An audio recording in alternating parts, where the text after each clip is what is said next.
Here with Darin and Stephanie McDonald. Darin is one of our elders here at Northside, and we're glad for them to sit down and chat a little bit. Darin and Stephanie, one thing I thought we would hear from you about is about the challenge of being a Christian parent in the midst of a health crisis. You all have 3 kids. Tell us a little bit about your family and maybe some of the unique challenges that you see these past few weeks.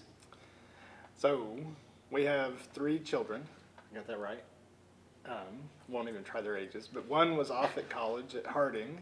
Braden had finished his first semester at Harding, was into the second semester, had come home for spring break when got the news that they were closing down campus and he was not going to be coming back up there to finish up college. So that was a little bit of a change to have both a blessing, but then also now we've got an extra mouth to feed. That's what I think of as the dad. It's a happy change for me. It's a happy change for mom. It's also, he's used to his time schedule now. He's up studying at 2 in the morning, and I'm trying to go to bed and sleep so that I can get up and make it to the office. Yeah. And Braden has big plans coming up soon too as well, right? That's right. So Braden is about to be getting married to Paul's daughter. And so planning a wedding through this too. Again, that doesn't involve me much, but it does add that layer of complexity to things. And then we also have Tyler and Lauren. Tyler's a senior in high school, and he's in the process of finishing up his senior year. I'm wondering if there's going to be a graduation. That's right. And now school has become home school, so they're at the house trying to do all their work from home. And so it has been some blessings, though, that we were talking about where there's not as much time. They don't run off and go do things. We get to have them there, and we get to have more time as a family. Steph and I were kind of visiting even about this the other day, that it's kind of nice having that part slow down. And Steph had kind of brought up the point to me, wondering what happens when things do get lifted and we have some of the things start to come back. What were you kind of mentioning to me on that?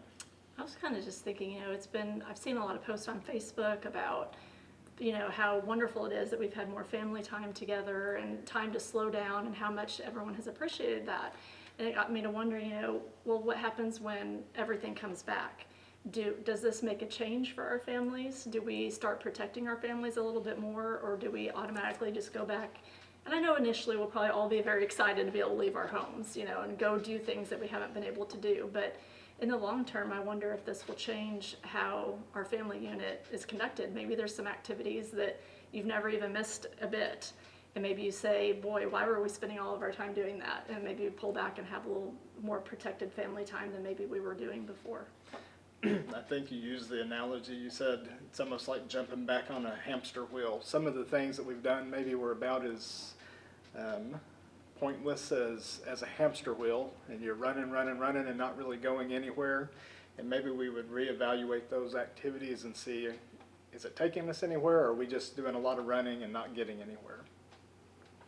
Oh, Lauren she's our easy one. The neat thing about Lauren is she gets up in the mornings and starts right on her schoolwork. She's the one too that on Friday evenings I would get home from work and Lauren would be in there working on the table, and I'd say, "What you doing?" And she said, "Working on homework." I said, "Oh, when's it due?" And she says, "Well, Monday or Tuesday." The boys, it's more like, it's due tonight at midnight. So Lauren's our easy one, but she's doing great. All right, well, as we wrap up, any final word of encouragement maybe to families or our church folks that might be watching? We want to say, hang in there, keep cherishing the time you have together. What would you think too? I think, for moms, it's a blessing and a challenge at times. I love having my kids all at home. And it's been a great time to spend more time, especially with Braden, who I wouldn't have had that extra time with, and Tyler, who I know is getting ready to leave. I said, I don't know if this is, part of me sits there and says, well, I kind of gotten used to it. Now they're all back home, and then they're all going to kind of disperse. But I'm trying just to look for joy in each day. And, there's definitely been challenges through this. I know as a mom, just being able to get groceries in a timely manner can be a frustrating situation. But we try to do little things as a family, whether it's taking walks together or doing puzzles together. Trying to think of some of the other things that we've done. I think our Bible study times have been more focused as well, because we're able to sit as a family when we're worshiping together and have time to actually interject. You don't have to be quiet because you're sitting in the auditorium, but you can pause and you can talk and discuss points as they come across. So there's been some benefits. And I hope that everyone's well at home, and for those of you that have smaller children, I'm sure it's a different challenge. I feel like I kind of have it easy because our kids are older, they get on online school and kind of do their own thing.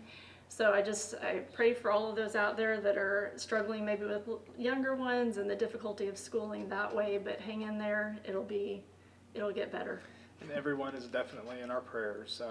We pray for you daily, and we love everybody so much. All right, thanks a lot.